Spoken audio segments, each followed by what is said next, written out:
Black हॉटेलचे जे FL3चे licence आहे ते दोन ब्रदर ते चोरडिया ब्रदर्सचे नावानी आहे, परंतु ते ब्लॅक रेस्टॉरंट ते कोणाला चालवण्यासाठी दिले असल्याचे काही कागदपत्र प्राप्त झालेली आहे, परंतु त्या गोष्टीवर आता निर्णयावर पोहोचण्यात आलेली नाही. त्याचे रोल एक्झामिन करण्यात येत आहे.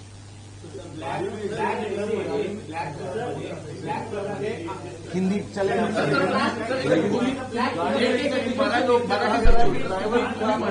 त्याला आपण अडल्ट घोषित करावा असं मागणी करणार, पण कायदा असं सांगतो की 3 महिने तुम्हाला करताच येणार नाही ते, आणि त्यासाठी खूप मोठी प्रोसेस आहे. एक तिथं तुम्हाला धक्का बसलाय का? सेकंड, तुम्ही म्हणलात की त्याला रिमांड होम रिहॅबिलिटेशन सेंटरमध्ये पाठवायचं, पण आपली प्रेयर अशी होती की त्याला बाहेर धोका आहे म्हणून तिथं ठेवा, शिक्षा म्हणून नाही. नाही, ऐसा नहीं है, तशा नाही है गोष्ट. आपण जर फर्स्ट डेचे प्रेयर पण रेकॉर्डवर आहे जे आपण आमचे बघितले, तर आमची प्रेयर हे आहे की जे तरतूद आहे to try as an adult, ते बघत की to try as an adult आहे, not to remand him as an adult अशी प्रोव्हिजन कायद्यात नाही. ट्रायल ॲज एन एडल्ट म्हणजे 60 दिवस किंवा 90 दिवसचे आतमध्ये चार्जशीट दाखल करावा लागते. या केसमध्ये 90 दिवसची टाईम आहे. आता आम्ही लवकरात लवकर त्यामध्ये चार्जशीट दाखल करू. ट्रायल एडल्ट कोर्टमध्ये होईल, म्हणजे नॉर्मल कोर्टमध्ये होईल की जुवेनाईल जस्टिस बोर्डकडे होईल, ती गोष्टी एडल्ट म्हणून ट्रायल झाला की नाही झाला त्यावर अवलंबून राहील, परंतु त्याचे जे शिक्षाचे प्रमाण आहे ते केसचे वर लागते, ते ट्रायल ॲज एन एडल्ट किंवा दुसऱ्या गोष्टीवर लागत नाही. दुसरी गोष्ट जे आपण म्हणते ऑब्झर्वेशन होमला पाठवायची, आमची धारणा, आमची विनंती होती कोर्टाला की 304 IPC एक नॉन बेलेबल ऑफेन्स आहे, एक हीनस क्राईम आहे.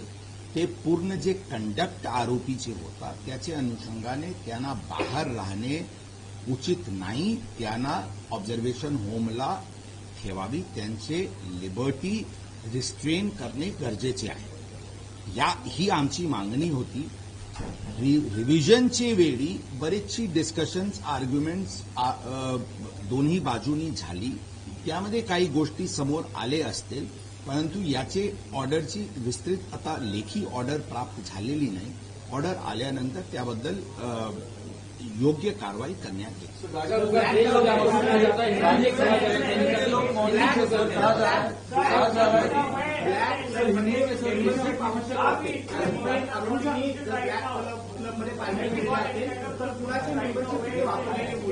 आणि ज्यांची मेंबरशिप वापरले त्यांना जर अल्कोहोल आरोपी आहे ते माहीत असेल तर त्यांच्यावर तुम्ही काय कारवाई करणार?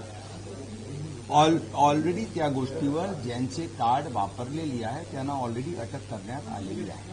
सर, आपका देश आपको सुन रहा है, देख रहा है, हिंदी में आपसे सवाल करना चाहेंगे कि आपको आखिर ड्राइविंग सीट पर कौन था? अलग अलग वर्जन सामने आ रहे हैं.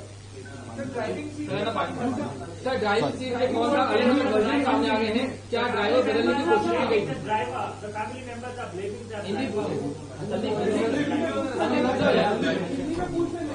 देखिए, इस केस में मैं यू आर आज स्पेसिफिक क्वेश्चन. सर, यही सवाल कि ड्राइविंग सीट पर कौन था, इसको लेकर अलग अलग वर्जन सामने आ गए हैं. आपकी जांच में क्या आया है और क्या ड्राइवर बदलने की कोशिश? हमारे जांच में ये स्पष्ट आया है कि ये जो जुवेनाइल एक्यूज्ड है यही गाड़ी चला रहा था, और इसके लिए क्रोनोलॉजिकली जो एविडेंस जरूरी थे वो एविडेंस इकट्ठा किए गए हैं.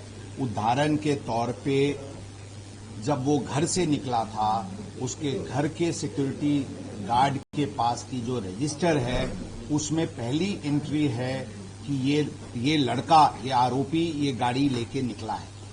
इस प्रकार के सीसीटीवी फुटेजेस और अलग अलग एविडेंस, टेक्निकल एविडेंस के तौर पे हमने हमारी निश्चित हुई है कि ये गाड़ी ये जुवेनाइल एक्यूज चला रहा था. इसके साथ साथ आई विटनेसेस की स्टेटमेंट भी हमारे पास है जो टेक्निकल एविडेंस को कोरोबरेट करती है. इसमें हमने बताया कि इस प्रकार की कुछ अटेम्प्ट घटना होने के कुछ घंटों में करने का प्रयत्न किया गया था कि इसमें ड्राइवर ये एडल्ट ड्राइवर ये गाड़ी चला रहा था और ये आरोपी ये गाड़ी नहीं चला रहा था। इस तरह की बात सामने आ रही है। इसकी हम पूरी तरीके से तहकीकात करके जो भी इस प्रकार का प्रयत्न किया उसके विरुद्ध 201 आईपीसी एविडेंस डिस्ट्रक्शन के तहत कार्रवाई की जाएगी। सर, जो आपने इंटरनल इंक्वायरी के लिए एक टीम बनाई है, वो क्या जांच कर रही है? किन आरोपों की जांच? इंटरनल इंक्वायरी में कुछ लैप्सेस लोकल पुलिस स्टेशन के अधिकारी के बारे में आई है, उनके विरुद्ध जल्दी से जल्दी सख्त कार्रवाई की जाएगी। सर, आपने गाड़ी में बताया वही- ब्लड सैंपल सर आपने अलग अलग कलेक्ट किए हैं सर, क्या- ब्लड सैंपल्स शुरू में एक ब्लड सैंपल ससून हॉस्पिटल में नियम के अनुसार हुआ था, जिसको जो कि सुबह आरोपी को 9 के आसपास ससून हॉस्पिटल में गुना दाखिल होने के बाद भेजा गया था। वो गुना दाखिल होने के बाद ब्लड सैंपलिंग ली गई थी। इसमें चूंकि ये सेंसिटिव केस था, as a matter of abundant precaution blood sample बदली तो नहीं गई।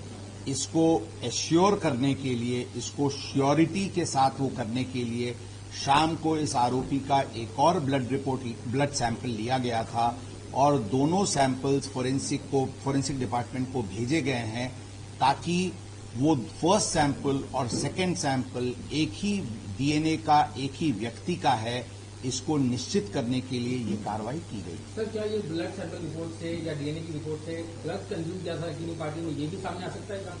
जरूर, जो भी ब्लड की सैंपल जो रिपोर्ट के लिए भेजी गई है उसमें अल्कोहल, ड्रग्स या और भी कोई बैंड सब्सटेंसेस का यूज हुआ है या नहीं, ये सभी बात सामने आ सकती है। 5.5 घंटे का डिले हुआ था ब्लड सैंपल कलेक्ट करने। करीब 5.5 घंटे, 2:30 बजे का अगर इंसिडेंट है तो आपके बताने के मुताबिक 8 बजे सुबह ब्लड सैंपल पहला कलेक्ट किया है।